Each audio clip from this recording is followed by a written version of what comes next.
இன்றைக்கு நான் உங்களுக்கு ஒரு அடர்ந்த நீண்ட காட்டு பயணம் ஒன்று தான் காட்ட போகிறேன்.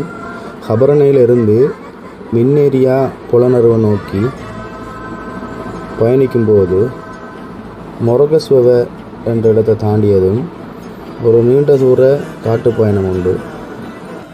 எங்களோட மட்டக்களப்பு கொழும்பு பயணங்களில் A11 நெடுஞ்சாலை ஊடாக பயணிக்கும்போது இந்த புகழ்பெற்ற காட்டு வழி பாதை ஊடாக செல்வதை தவிர்க்க முடியாததாக இருக்கும்.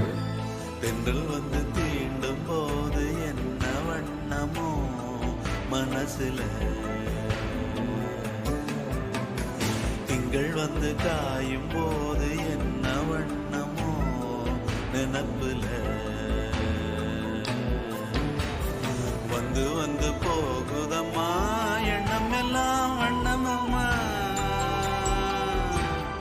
எண்ணங்களுக்கு ஏத்தபடி வண்ணம் எல்லாம் மாறுமம்மா உண்மையம்மா உள்ளத நானும் சொன்னேன் பொன்னம்மா சின்ன கண்ணே தென்றல் வந்து தீண்டும் போது என்ன வண்ணமோ மனசுல திங்கள் வந்து காயும் போது என்ன வண்ணமோ நினப்புல. சுமார் 26 கிலோமீட்டர் தூரம் வரைக்கும் இந்த பயணம் இருக்கும். நாங்கள் எப்போவுமே வாகனங்களுக்கு உள்ளிருந்து இந்த காட்சிகளை கண்டிருப்போம். ஆனால் ஒரு மோட்டார் பைக் பயணத்தின் போது இந்த காட்சிகளை, இந்த இயற்கையை ரசித்து கொண்டு போகிறதே ஒரு வேறு லெவல் ஆனந்தம் தான்.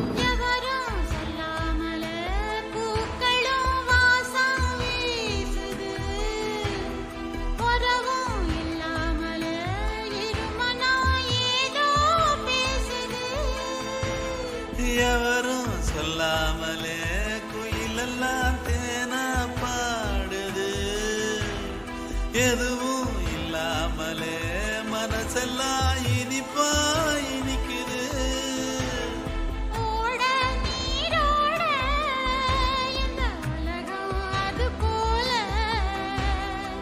ஓடும் அது ஓடும் இந்த காலம் அது போல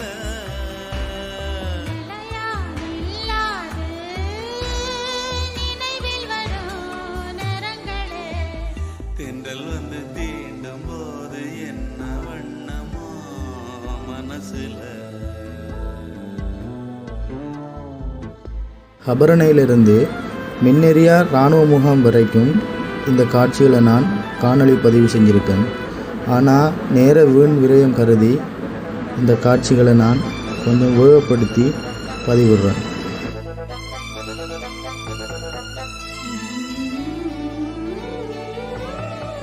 இந்த பசுமையான மரங்களும் தூய்மையான காற்றும் எங்களை தன்வசப்படுத்தி கொள்ளும். ஈரம் விழுந்தாலே நிலத்திலே எல்லாம் குளிர்க்குது, நேசம் பிறந்தாலே உடம்பெல்லாம் ஏனோ சிலிர்க்குது.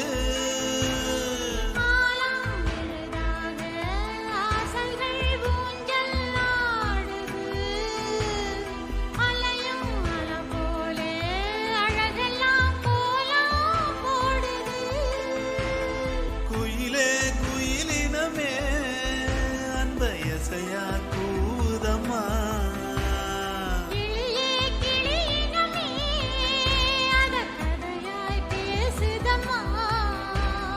கதையாய் விடுகதையாய் ஆவதில்லையே அன்புதான். வந்து தீண்டும் போது என்ன வண்ணமோ மனசுல திங்கள் வந்து காயும் போது என்ன வண்ணமோ நனப்புல வந்து வந்து போகுதம்மா எண்ணமெல்லாம். அதிக அழகு எங்கே இருக்கோ அங்கே அதிக ஆபத்தும் இருக்கும்.